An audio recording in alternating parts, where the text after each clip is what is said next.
Welcome to Vacuum Wars, and to our review of the Dyson V16 Piston Animal and the Dyson V16 Piston Animal Submarine. These are Dyson's long-awaited flagship successors to the V15, a vacuum that's been one of our favorite cordless models for a long time and has consistently ranked near the top of our cordless vacuum rankings. For this review, we bought both the standard V16 and the V16 Submarine with our own money and put them through our full series of tests. We'll see how they stack up against competitors like Shark, as well as against previous Dyson models, and in the end, we'll reveal where the V16 landed on our top 10 cordless vacuum rankings. As always, we'll link those rankings in the description.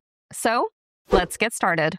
First, the basics. The Dyson V16 Piston Animal and the V16 Piston Animal Submarine are essentially the same vacuum. We tested both in several different ways and found them to be virtually identical in performance, features, and specs. The one real difference is that the Submarine version adds Dyson's Submarine wet cleaning head. In the box, both V16 models come with a newly designed primary cleaner head that Dyson calls the All-Floor Cones Cleaner Head. It uses dual brush rolls designed to resist hair tangles and improve hair pickup, and it's the first Dyson combo head to feature the company's green laser illumination system, which shines in front of the vacuum and reveals dust and fine particles on hard floors in a surprisingly dramatic way. You also get Dyson's dedicated soft roller cleaner head for hard floors, which has had the same green laser for a few generations now, and remains one of Dyson's best hard floor tools, along with a motorized upholstery tool that uses Dyson's cone-shaped anti-tangle design, a Crevice tool, a wall-mounted charging dock, and the charging adapter. Starting off with the pros. The V16 performed exceptionally well in virtually all of our cleaning tests, on both hard floors and carpets. The new all-floor cones head has an adjustable gate with two settings, a wide open setting, and a more restricted one that tightens the seal for certain hard floor situations and for carpets. In our carpet deep clean test, where we embed sand into medium pile carpet and weigh the bin before and after a set number of passes on max power, it earned a perfect 100%, well above the 93% cordless average and one of the best results we've seen. It also got a perfect score in our Crevice pickup test, which means it has excellent suction and airflow where it counts. On hard floors, the dedicated soft roller head was really great to use. The combination of the soft roller and the laser illumination makes it really effective, and the laser shows fine dust that you'd probably never notice otherwise. It had no trouble with everything from hair and fine dust to larger debris, and it impressed us both in studio testing and real-world use around the house. The all-floor cones head also performed really well in everyday cleaning, and because it's competent on both surfaces, it became our preferred head for general use, especially when moving frequently between floor types. The only minor catch is that on its most restrictive gate setting, it created more drag on thicker carpets than we'd like, so we found that the medium setting gave the best balance of cleaning and maneuverability. Another major strength is power. Both V16 models delivered excellent suction and airflow numbers, easily ranking among the strongest cordless vacuums that we've tested, with above-average results in both sealed and unsealed suction. In fact, in usable suction at the head and in head airflow, the V16 clearly outperformed Shark's flagship cordless. Interestingly, the V16 actually posted slightly lower sealed suction than some previous Dyson models, which might sound like a step backwards, but probably isn't. We suspect it was a deliberate choice. Past a certain point, more sealed suction doesn't meaningfully improve cleaning, and it can make a vacuum harder to push on carpet and louder overall. The V16 still has more than enough power for amazing results, while feeling noticeably quieter and easier to use, so the overall balance of performance, usability, and noise may actually be better than before. Battery life is another major strength. We've long felt that Dyson makes some of the best batteries in the cordless vacuum world, and the V16 was no exception. Dyson rates it for up to 70 minutes on its lowest power setting, which is well above the roughly 45-minute average. And in our testing, we measured as much as 24 minutes in max mode with the cleaner head attached, which is impressive given how much power it produces. The V16 also has Dyson's automatic suction adjustment, which boosts power and brush roll speed when it detects more debris and eases off when it isn't needed, optimizing both cleaning and battery life. The battery is removable, so you can buy extras from Dyson if you want more runtime.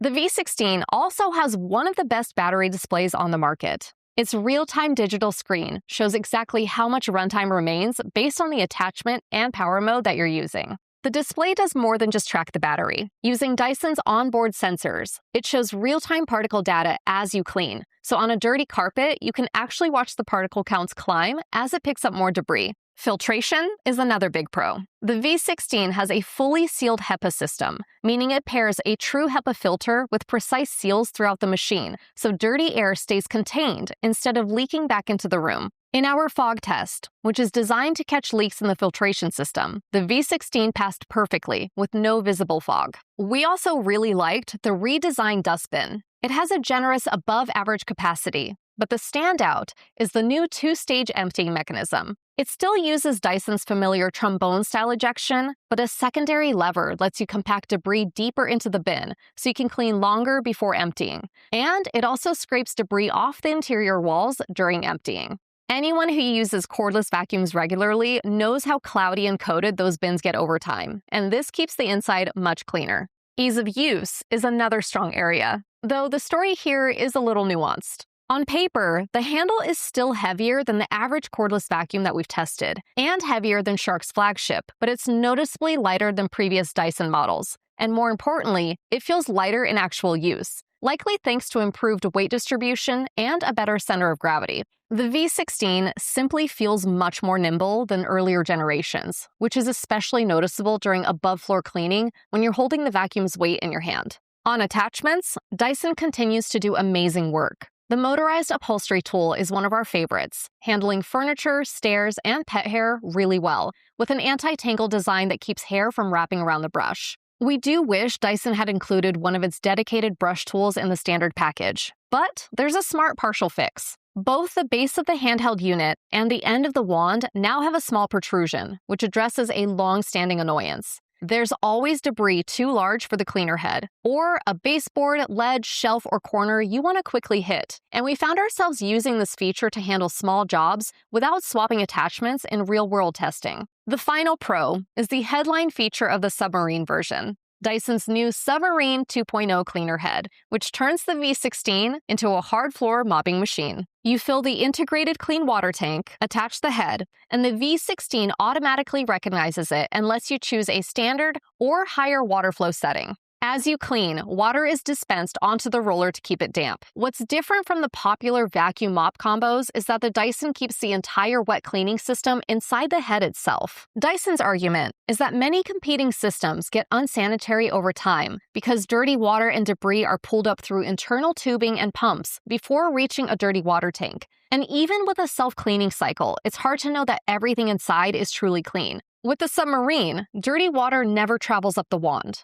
As for performance, the Submarine head tested surprisingly well. In our dried-on stain mopping test, where stains are allowed to dry before being cleaned and scored on how quickly they're removed, it delivered an above-average overall result. And what's really impressive is that those results were measured against dedicated hard floor cleaning machines. Evaluated purely as a hard floor cleaner, it would place ahead of most dedicated hard floor cleaning products that we've tested, and it even outperformed both of Dyson's own dedicated cleaners, including the Wash G1 and Dyson's newer Hygiene Focus model. In real-world use, we were impressed too. It left floors looking clean and handled routine mopping well. It does work best on floors that you've already vacuumed, since it isn't great at loose debris while mopping. Moving on to the cons. As much as we love the dedicated fluffy soft roller for hard floors and the all-floor cones head for mixed use, we still wish Dyson would build a true all-in-one head that combines a soft roller and a traditional brush roll in one attachment. As it stands, if your home is mostly hard floors with a few scattered rugs, you still have to physically swap heads for the best performance on each surface, and that just gets old. We often just left the combo head on rather than stop to change attachments every time we hit a rug. We also have mixed feelings about the new all-floor cones head. Dyson clearly designed it with hair tangle prevention in mind, and it does fine there, but we're not convinced that the redesign was necessary, since the previous heads had already handled hair extremely well. In our 14-inch hair tangle test, it actually scored slightly below some previous Dyson models, and a touch below the average. It's still far better than any head without anti-tangle tech, but based on our testing, it looks like a slight step back in this one area. The rest of the cons are about the Submarine head, and most stem from that self-contained design. We think keeping everything in the head is a smart, more hygienic choice, but there are trade-offs. The biggest is that the Submarine isn't really built to vacuum and mop at the same time, the way that dedicated vacuum mop combos are. It can pick up very small particles while mopping, but you shouldn't expect it to handle normal debris. And in our testing, this was obvious. When we scattered a little catnip on the floor, the head consistently pushed it forward rather than collecting it, much like the previous generation Submarine. So it works best as a true second step. Vacuum thoroughly first with one of the standard heads, then switch to the Submarine for mopping. Approached that way, it performs really well. But if you're expecting a one-step vacuum and mop solution, this will disappoint you. There's also the matter of dirty water. Because the wet cleaning system lives in the head, there's an internal dirty water compartment, and it isn't sealed the way that a traditional dirty water tank is. Once you finish mopping, if you tilt the head too far or turn it upside down, dirty water can spill out, and you might even think it's leaking when it's not. It's just not meant to be stored or carried at extreme angles, so the best practice is to remove it carefully, keep it level, carry it straight to a sink, and empty and clean it before storage. That leads to maintenance. Dyson's approach is one of the more sanitary systems out there since every part is accessible, but it isn't low maintenance. There's no self-cleaning cycle, and it's not something that you can just park on a dock and forget. To avoid odors and residue, you really do need to rinse the mop components after every session, and we'd consider that a non-negotiable part of ownership if you want to keep it performing at a high level. After all the testing was done and the scores were added up, the Dyson V16 Submarine earned the #1 position on our best cordless vacuum rankings, knocking off the Dyson V15, which has held that top spot for quite a while. The standard V16 also ranked really high, continuing Dyson's strong presence at the top of the category. And in our view, the V16 is a big step up from the Gen 5 Detect, with adjustments to usability, attachments, battery management, and overall design that make it a more polished product. It does have a few limitations. Larger debris can be a challenge, and you'll need to do some manual cleanup after you're done. But for what it's designed to do, it works really well. Overall, the Dyson V16 Submarine is, in our opinion, the best cordless vacuum currently available, combining exceptional cleaning performance, excellent filtration, strong battery life, useful technology, and a versatile attachment package into one of the most capable cordless systems that we've tested. Of course, like a lot of Dyson products, it does come at a premium price, which is why we always recommend checking out our latest Vacuum Wars Best Cordless Vacuum rankings before buying, since comparing the latest scores, features, and pricing is the best way to make sure you're getting the right value for your needs. You can find those rankings, along with everything else that we mentioned in this review, linked in the description, or go to vacuumwars.com. If you found this review helpful, make sure to subscribe to Vacuum Wars before you go. Thanks for watching. Vacuum Wars independently tests new vacuums year-round, and the links in the description are updated regularly to reflect our latest top picks across multiple categories. You'll also find detailed rankings on the Vacuum Wars website, including our top 20 robot vacuums, top cordless vacuums, and more. Every review here is unsponsored, just honest results. Subscribe so you never miss one, and tap the next video to keep watching.